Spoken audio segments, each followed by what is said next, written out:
Using its one and only trump card, Iran believed it could stop attacks in the Middle East that were being carried out by the United States and Israel by blocking the Strait of Hormuz and destroying ships that were traveling through it. Starting from this point forward, the Islamic Revolutionary Guard Corps Navy of Iran will not permit any ship, regardless of its type, to sail through the Strait of Hormuz until further consideration. Tehran, on the other hand, was forced to pay a very high price as a consequence of this enormously costly error, mainly due to the fact that it was foolish to threaten the strait, while enormous floating military fortresses such as the Abraham Lincoln and the Gerald Ford were present in the region. A savage retaliation strike carried out by the United States resulted in the most extensive destruction that the Iranian Navy has ever experienced in its entire history. If we were to tell you that the Iranian Navy has been nearly completely destroyed, what would you think it would be just the tip of the iceberg? If a nation's navy is rendered useless to the extent of 95%, what could possibly be more disastrous? We are aware that this may come out as extremely alarming, yet there is an even more remarkable facet to this absolutely sad circumstance. The Iranian ships that were able to survive the tremendous bombardment being carried out by the United States against Iranian ports and boats were left with no other option but to follow a desperate course of action. Because of this action, the image of the Navy that was still in existence in international waters was entirely shattered.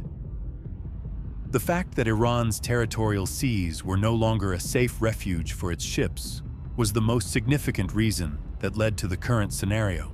This is the reason why dozens of Iranian ships, corvettes and small boats that managed to escape found themselves with no other choice but to make their escape to the open ocean.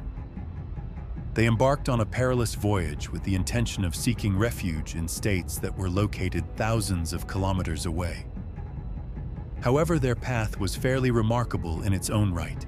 Across the Indian Ocean, Iranian ships that were evacuating under attack from Tomahawk missiles and B-52 bombers were heading south. The most important iron behemoths that Iran would deploy to risk the Strait of Hormuz were among those that were included in this group. Iris Bouchard, Iris Levant, and Iris Dina are all Iris.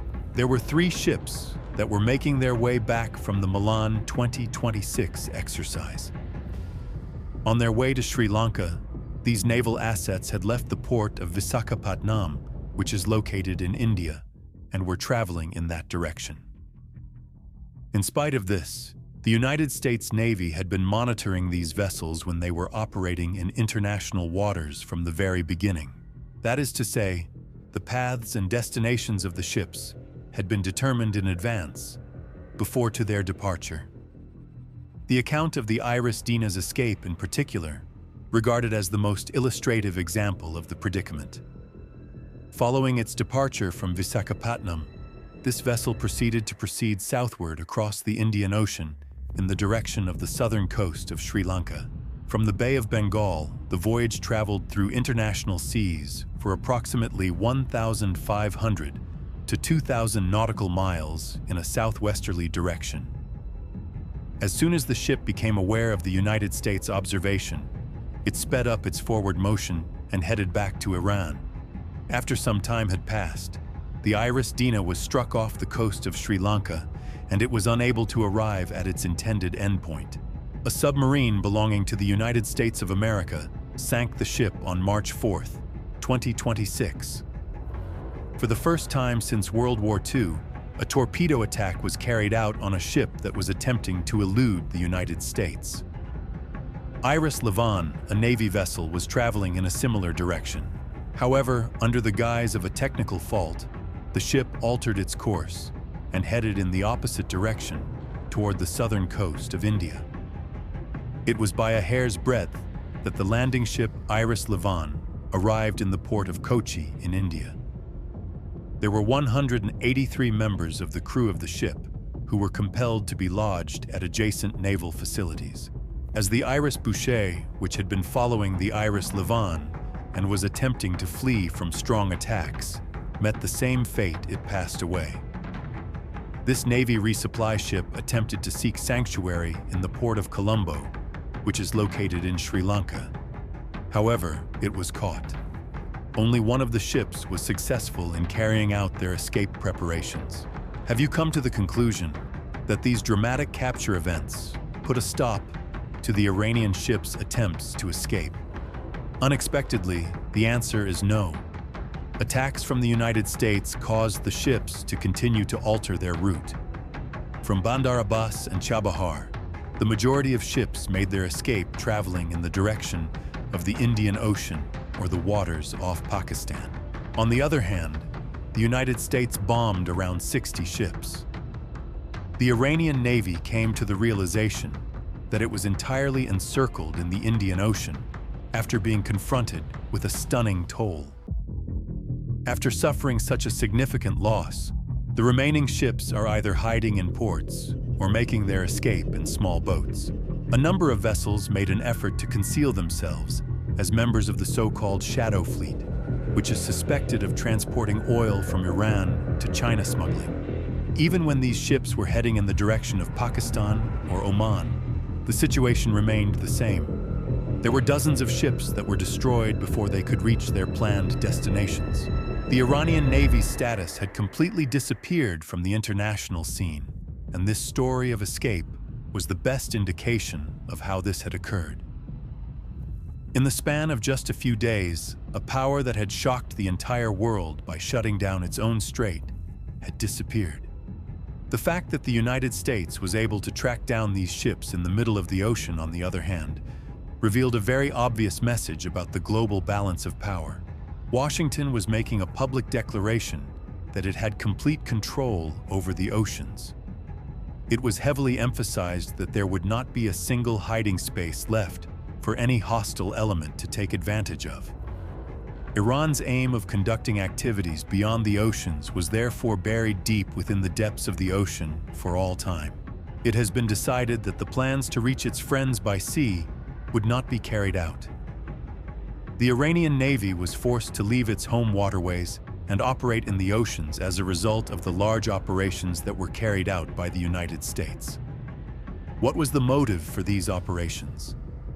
The Tehran regime's harsh actions, which followed the closure of the Strait of Hormuz, are the first thing that we need to examine in this context. The Islamic Revolutionary Guard Corps, ERGC, took a scary position in this crucial strait, which is a tiny waterway that spans 33 kilometers and is traversed by around 20 million barrels on a regular basis. A total of 17 separate commercial tankers that were attempting to pass through were brutally attacked by Iran. There were 6 enormous tankers that were rendered useless as a direct consequence of these strikes. To put it another way, Tehran had chosen to target the targets of its retaliatory actions that were completely inappropriate.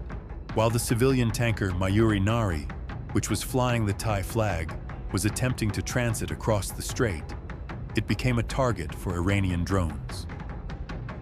After the crew was removed from the vessel, the stern of the vessel, which was located just above the waterline, sustained significant damage. The hallmark of explosive-laden unmanned surface vehicles, sometimes known as kamikaze boats, was characterized by these damage patterns. A Russian LNG ship was among the vessels that were caught in this asymmetric ring of flames. The destruction of these steel hulks in the middle of the ocean was a significant blow to the safety of the world's energy supply. When it came to causing this confusion, the Iranian authorities did not show any favoritism.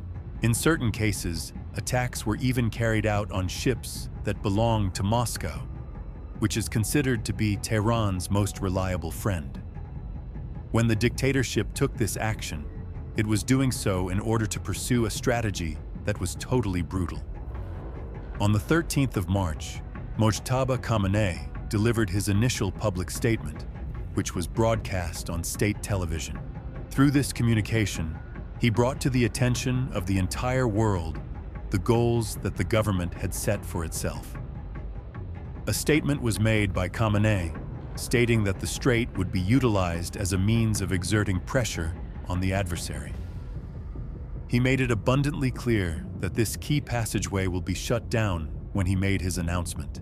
Ali Reza Tangsiri, the commander of the Iranian Revolutionary Guard Corps Navy, made statements that were significantly more direct and confrontational than those of the other individuals. In a statement, Tangsiri stated that ships coming from the United States of America, Israel, and European countries would not be allowed to pass through. The ultimatum that he made was crystal obvious and should not be accepted. He said, "If you have any doubts, come and test us." The goal of the dictatorship was unequivocally articulated. A dramatic increase in oil prices above $100 per barrel was the intended outcome of this plan. They intended to cause a significant increase in the cost of gasoline at gas stations in both Europe and the United States. As a result, they intended to bring about inflation that could not be stopped in the Western world.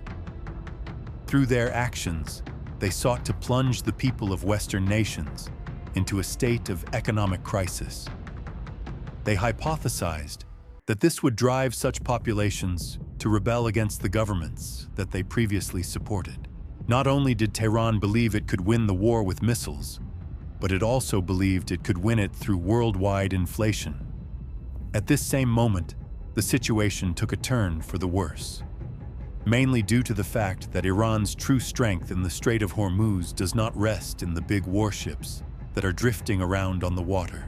The asymmetric weaponry that are concealed among the steep mountains and underground tunnels that dominate the strait are the true source of the threat. The terms of the game have been altered by Iran ever since it suffered the loss of 50% of its conventional troops in the conflict with the United States Navy in 1988. As an alternative to confronting huge American warships, the dictatorship in Tehran has adopted a tactic that is both covert and lethal. The Qam-2 and Khalij Fars are two examples of the enormous anti-ship ballistic missiles that are believed to be hidden in caverns deep under the mountains. These missiles, which are capable of reaching speeds of Mach 3, have the capability of sending a big oil tanker to the bottom of the ocean in a matter of minutes because to their speed. Meanwhile, underground launch pads are preparing to receive Shahed 136 kamikaze drones, which have a range of thousands of kilometers and are waiting to be launched. When it comes to crippling a civilian tanker, you do not require a fleet that is worth billions of dollars. It would not be difficult for a swarm of explosive-laden drones that cost only a few $100,000 to attack the largest cargo ship in the world. As a consequence of this, the seas surrounding the strait, which are both shallow and dotted with islands, continue to be replete with traps from which the Iranian Revolutionary Guards may launch their swift attack boats. Iran is not the only country that is striving to construct this treacherous siege. Other countries are also involved. Quds and Tufan missiles, which are armed with Iranian technology, are being used by the Houthis in Yemen to provide help from the Red Sea. The situation is quite literally a catastrophe that is unfolding in both of the straits, and there is pressure coming from both ways on world trade. Due to the fact that this threat is asymmetric, the typical daily traffic of 70 to 80 ships that passes through the Strait of Hormuz has been severed like a knife. More than 1,000 commercial ships are currently waiting aimlessly outside of the Gulf of Mexico in an attempt to avoid becoming missile targets. In the days before the war, these seas were able to accommodate an average of 70 to 80 enormous cargo ships each and every day. Following the commencement of operations, this number dropped to an extremely insignificant level overnight. A large convoy consisting of more than 1,000 commercial ships and tankers had assembled off the coast of the Gulf of Mexico. In a state of helplessness, they were anchored and waited for a safe passage channel to become available. Ships that were traveling through the region were subject to risk premiums that had soared to amounts that were unimaginable. In spite of this, There were a few remarkable exceptions that were able to make it through this fire ring that was extremely dangerous. The ships that were connected to China in particular were employing an entirely different tactic in this volatile environment. The dynamics of the situation were being altered as a result of the profound economic linkages that existed between Beijing and Tehran. A form of unofficial immunity was granted to Chinese ships operating in the strait as a result of these political ties. A deft maneuver was executed by enormous cargo ships, such as the Iron Maiden and the Sino-Ocean, for example. The world was informed in a loud and clear manner that they were Chinese through the utilization of automatic identifying technologies. As a result of the digital shield that they constructed, they were able to avoid becoming targets of terrorist rockets. As a result, it made certain that millions of barrels of oil arrived in China without incident.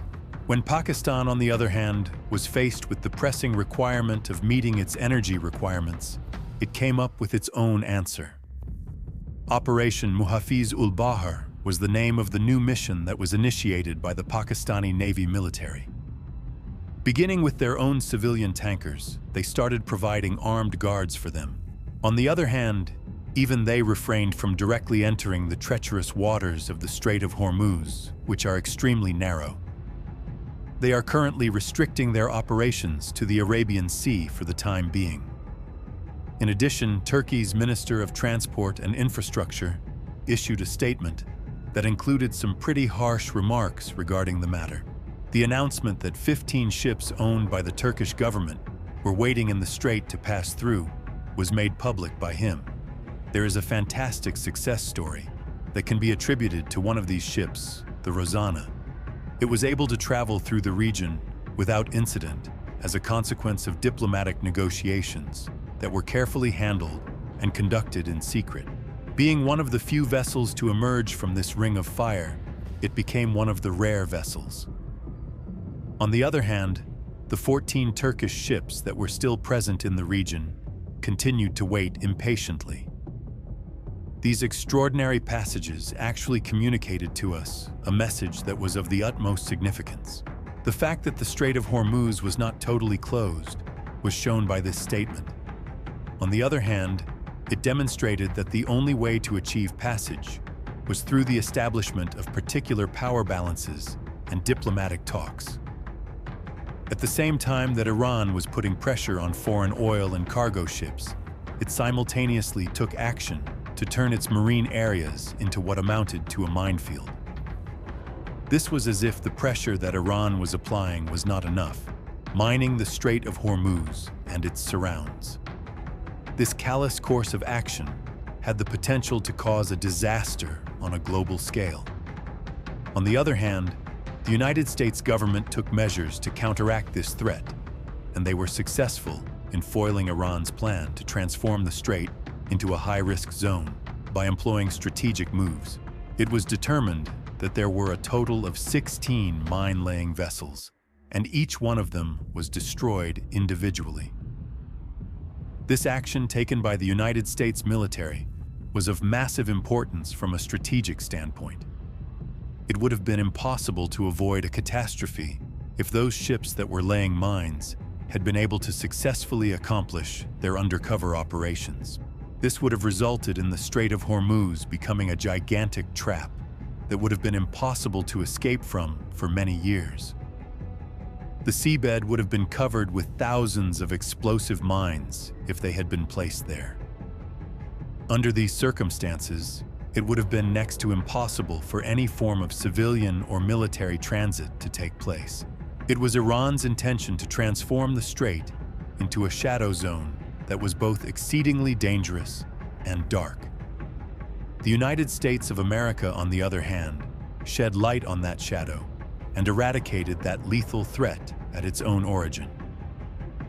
In Iran's concept of asymmetric maritime warfare, the destruction of the mine-laying ships struck at the very core of Tehran's military strategy.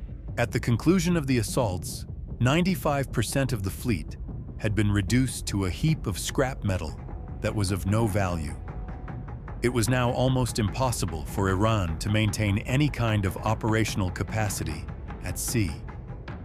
The sinking of the Iranian Navy and the ships that were responsible for laying mines did not, however, address all of the difficulties. It was necessary for the United States to guarantee the flow of energy around the world. In order to do this, it was necessary to undertake extensive and multi-layered supplementary protection measures. Owing to the fact that the economy of the entire world continues to suffer losses of millions of dollars with each passing minute, Donald Trump, the President of the United States of America, appeared before the cameras at this crucial point. At the same time, he made the announcement to the entire globe that the new rules of the game were incredibly harsh.